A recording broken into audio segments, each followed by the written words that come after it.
हे ब्रह्म रूप मेरे सतगुरु, मेरा सब कुछ तुमको अर्पण है। हे ब्रह्म रूप मेरे सतगुरु, मेरा सब कुछ तुमको अर्पण है। हे ब्रह्म रूप मेरे सतगुरु, मेरा सब कुछ तुमको अर्पण है। हे ब्रह्म रूप मेरे सतगुरु, मेरा सब कुछ तुमको अर्पण है। यहाँ पर एक बहुत रहस्यात्मक बात है। शिव के चरणों में बैठे हुए उनके शिष्य शिव को परम ब्रह्म समझते हैं। विष्णु के चरणों में बैठे हुए उनके शिष्य विष्णु को परम ब्रह्म समझते हैं। ब्रह्मा के चरणों में बैठे उनके सनकादिक आदि शिष्य उनको परम ब्रह्म समझते हैं। सप्तऋषियों के चरणों में बैठे हुए उनके शिष्य उनको परम ब्रह्म समझते हैं। प्रभु राम के चरणों में बैठे उनके शिष्य हनुमान अपने गुरु को, प्रभु राम को परमात्मा समझते हैं। ये सनातन धर्म का रहस्य है और लोग इस रहस्य को समझ नहीं पाते। वो सोचते हैं इतने सारे परमात्मा, और जो मौजूद गुरु हैं उनके चरणों में बैठे उनके शिष्य उन गुरु को परम ब्रह्म समझते हैं।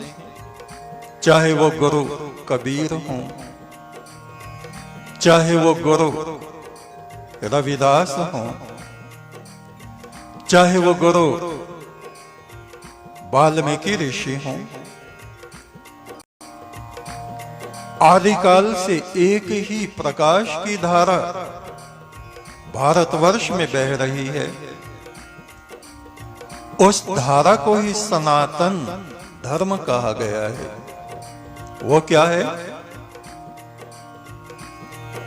सब में वो परमात्मा विद्यमान है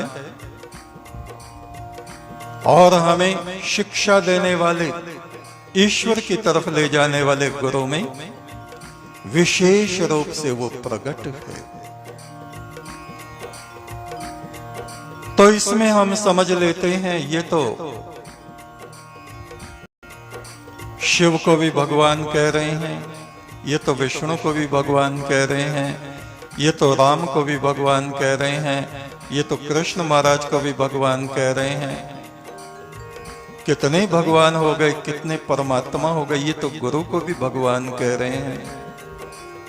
भगवान या परमात्मा तो एक ही है, किंतु उसकी उपलब्धि तभी हमें होती है।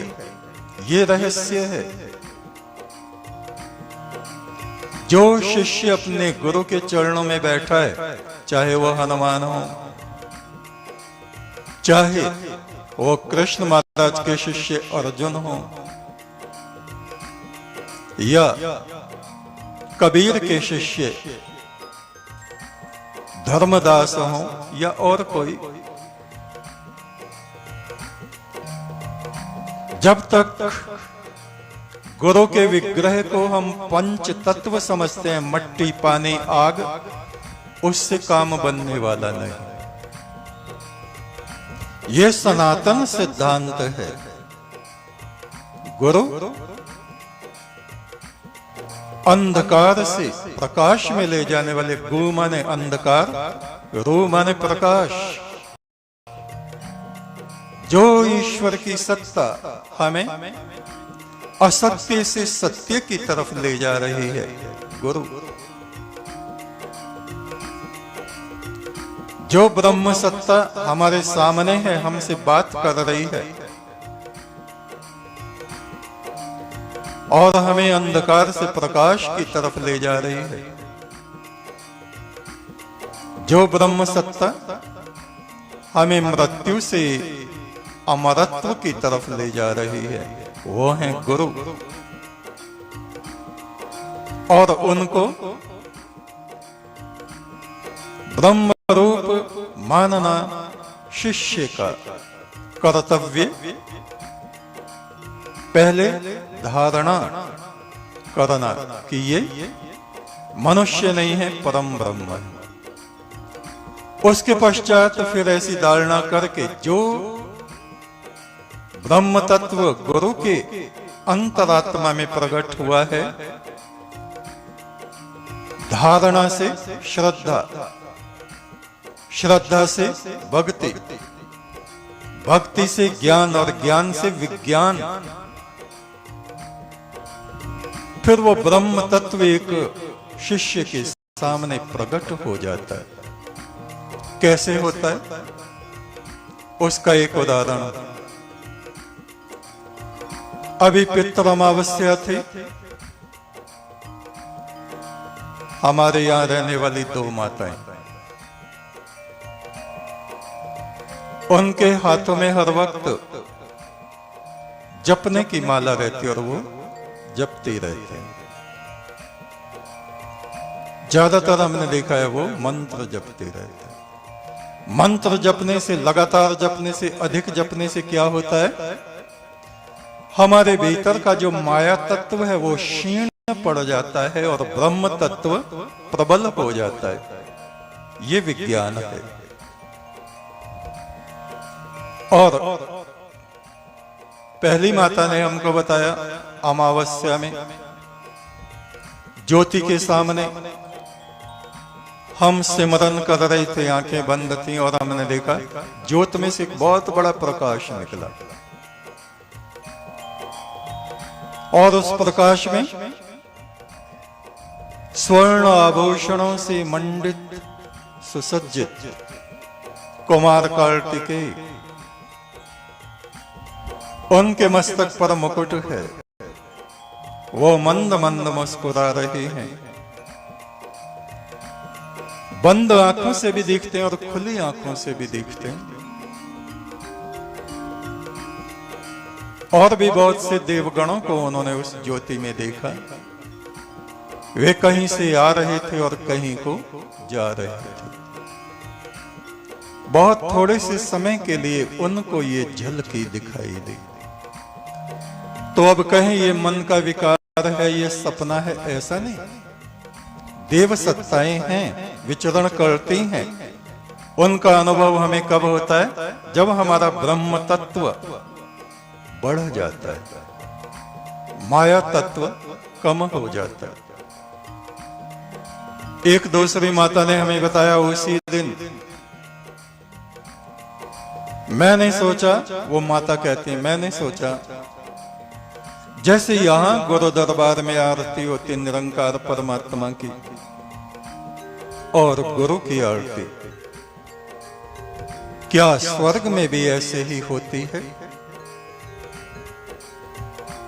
मेरा सोचना था और एकदम मेरी आत्मा